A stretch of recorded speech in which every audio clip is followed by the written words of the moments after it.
Makikilala na natin ang character ni K-Opa Kim Jisoo sa Black Rider. Pero bago yan, may pasilip muna sa kulit side ni Jisoo sa behind the scenes ng action series.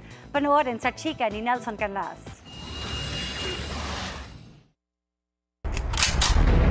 Ang pagiging astig niya sa mga pinagbidahang K-drama. Dinala na ng Korean actor na si Kim Jisoo sa Philippine TV. You don't know me enough. Don't test my patience. Mapapanood na kasi ang karakter niyang si Adrian Park ngayong gabi sa Black Rider. Do not touch her. If you touch her, I will kill you. Kung sa series, seryoso siya at palaban bilang isang Phil-Korean assassin. Kabaliktaran naman off-cam si Jisoo sa maraming kulitan moments with the production team. This one will be a poggy shot. Can you demonstrate it? This one, like this. Like that? Poggy shot. Guapo. Really? Guapo shot. She's really guapo. Oh. At marunong ding magpakilig. Ang ganda mo. In between takes, aliw na aliw din si Jisoo sa story time ni Black Rider director Romel Penesa tungkol sa kanyang alagang aso. We see some, some bad guys going into my house. You just look at them. My dog just look at them. Welcome. Yeah. Caught on cam din ang pagsiselfie nila ng co-star na si Yassi Pressman na gumaganap as Bane or recently Vanessa. Yeah. Love it. Love it. Very professional. Magaling din po talagang mag-English, kaya nakakaintindihan din po kami. Tinuturuan po namin ng Tagalog. Mabait, very friendly. Yun. Iba sa character na pinoportray po niya. Sa GMA Integrated News Interviews, proud na ikinwento sa akin ng K-drama actor ang naranasang Filipino hospitality sa taping ng serye. In Korea, we greet everyone at the start and end of the shoot, like 안녕하세요, and when you done 수고하셨습니다, like this. But here in the Philippines, it's kind of different because it's more casual. Like we say just hello, and when we finish, thank you. So I was like just hello, thank you, like this, yeah. And the Filipino actors and crew members were always welcoming to me, so made me feel right away just at home from day one. What made you accept the offer to work here in the Philippines? I heard that Black Rider is really great show, and so when I got the opportunity, I took it right away. Very thankful to GMA for this offer. How is this different from the roles that you've done in the past? Maybe this time you can see me act while speaking in English, and I'm doing more action scenes.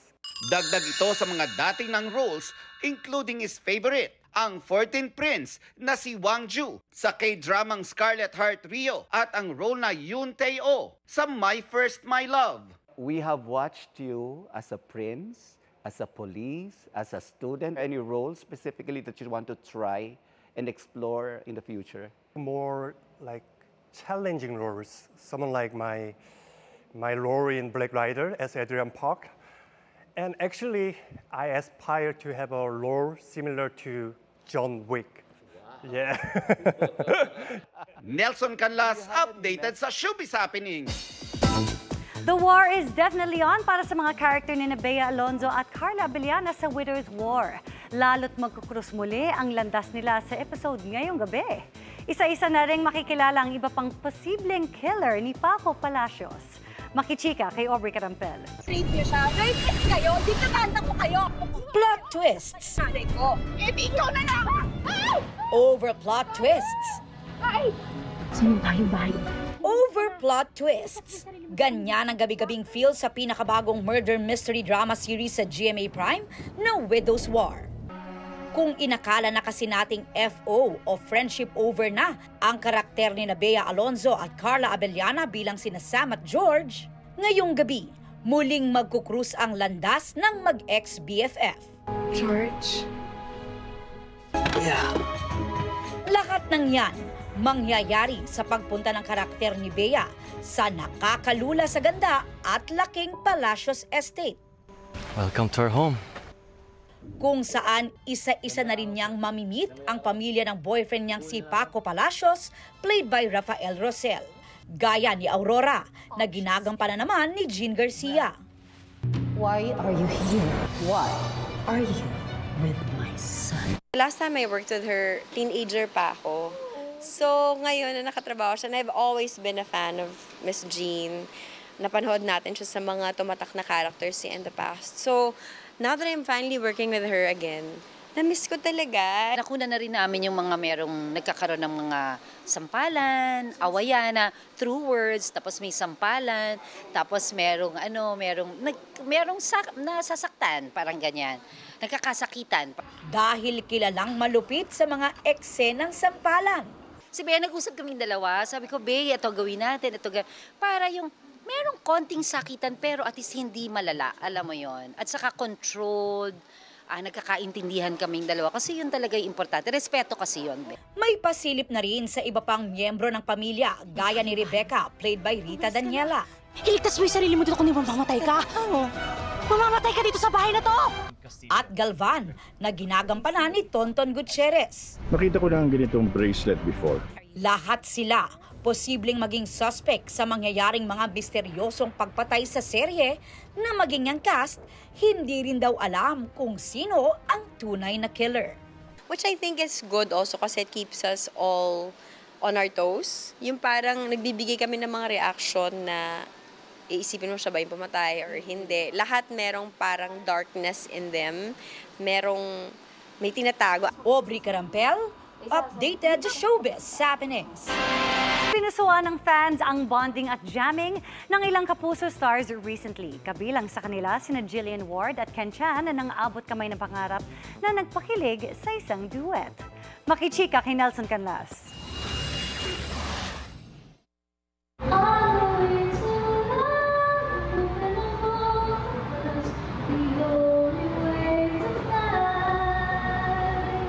Nakaupo at nagpa-practice pa lang.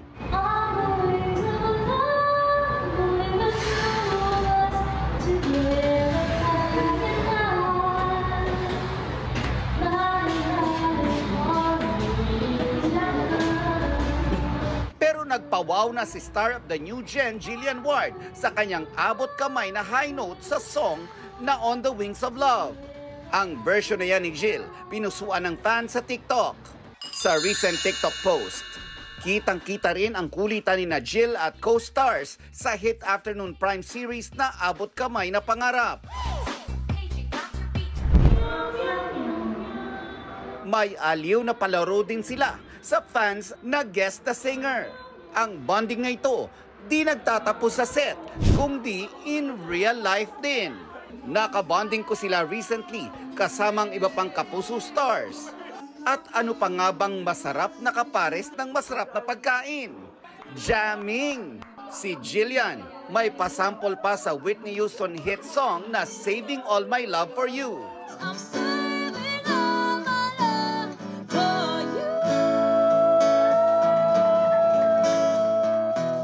May kilig duet din sila ni Doc Lyndon Ken Chan.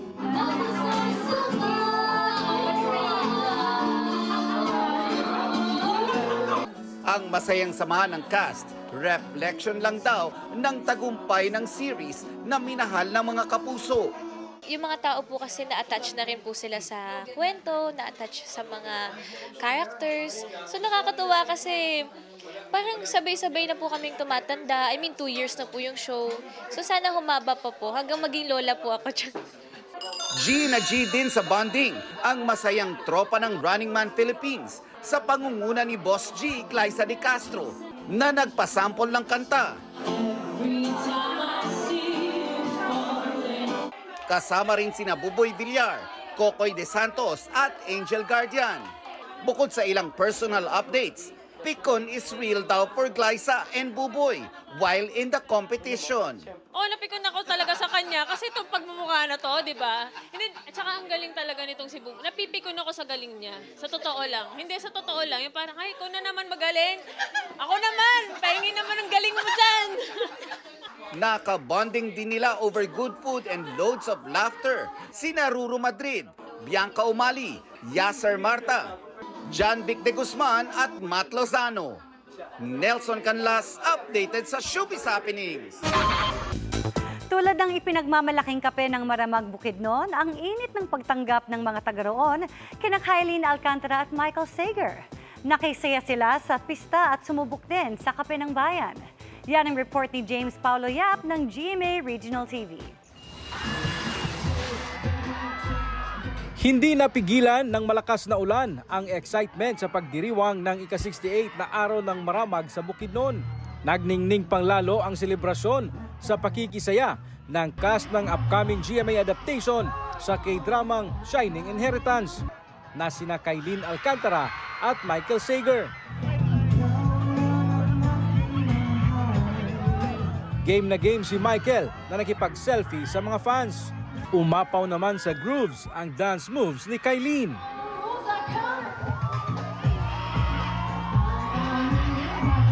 We appreciate that and sana makabalik pa po kami dito. Thank you! Kahit medyo maulan, maraming salamat po sa effort ninyo and syempre sana po kahit papaano ay napasaya po namin kayo. Tamang-tama sa maulang panahon ang kape ng Maramag na syempre di pinalagpas ni na Michael at Kylene. Sarap po. Yummy, yummy. Commercial yung pagkain. Very rich yung flavors. Walang lasa po. Sa nature po na trabaho namin, I think it's a must. Yeah, it's a must. Alright. That's why this one, it's really perfect. Because parang nakakabuhay po ito, nakakagising. Mula sa GMA Regional TV at GMA Integrated News, James Paulo Yap, nakatutok 24 oras.